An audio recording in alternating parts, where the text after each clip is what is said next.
Bienvenue dans l'ADF du 28 septembre 2017 et aujourd'hui je te parle de Mario qui prend des pièces. J'étais dans le métro en train de redécouvrir quelques musiques des Casseurs-Flotteurs que j'avais jamais découvertes et je suis tombé sur quelques perles. Tout d'abord, si tu connais pas les Casseurs-Flotteurs, c'est un duo de rap français qui sont vraiment bons. Et comme je connaissais leur deuxième album par cœur, j'ai décidé de me réorienter vers le premier. Et en me retournant vers le premier, je suis tombé sur quelques perles que j'avais manquées la première fois.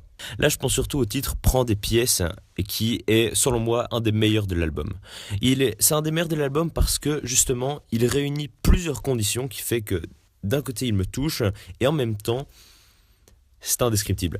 Je vais essayer. Pour moi, pour qu'un morceau de rap soit bon, il faut qu'elle réunisse deux conditions. Il faut d'abord que l'instrumentale soit bonne, qu'elle soit sympa.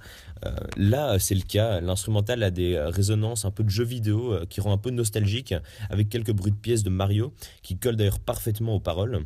Et donc, le deuxième point, c'est justement ces paroles. Les paroles doivent être impactantes, elles doivent me toucher ou me faire rire. En tout cas, les paroles doivent être recherchées et doivent être bien placées.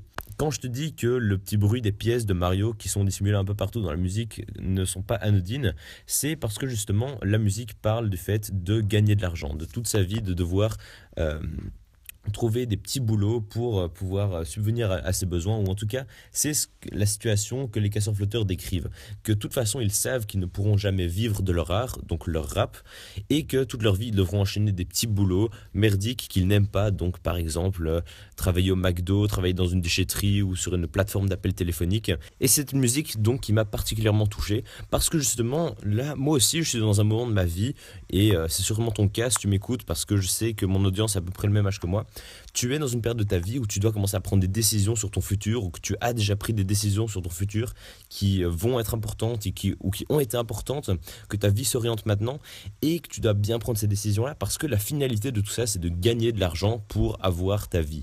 Et que dans tous les cas, comme les Casseurs-Flotteurs, tu vois, on ne pourra pas vivre de notre passion. Enfin voilà, c'est le tableau qui dépeigne, mais quelque part, il y a un fond de vérité quand même. Peut-être que tu as déjà un boulot aussi, et si tu n'aimes pas ce boulot, tu te reconnaîtras peut-être aussi dans les situations qu'ils décrivent, dans un boulot que tu n'aimes pas. Et en plus de ce sujet qui me touche, c'est magnifiquement bien formulé, avec des mots qui sont choisis de manière très juste. Je te conseille vraiment d'aller découvrir ça.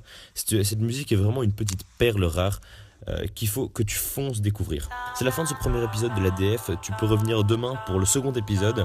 Moi en attendant, si tu veux me laisser une critique, si tu veux me faire un retour, me poser une question, me recommander un sujet que tu aimerais que j'aborde, tu as juste à me laisser un email à mon adresse arthurdfa@contact@gmail.com. Je te répondrai. Sur ce, moi je te dis à demain. Salut.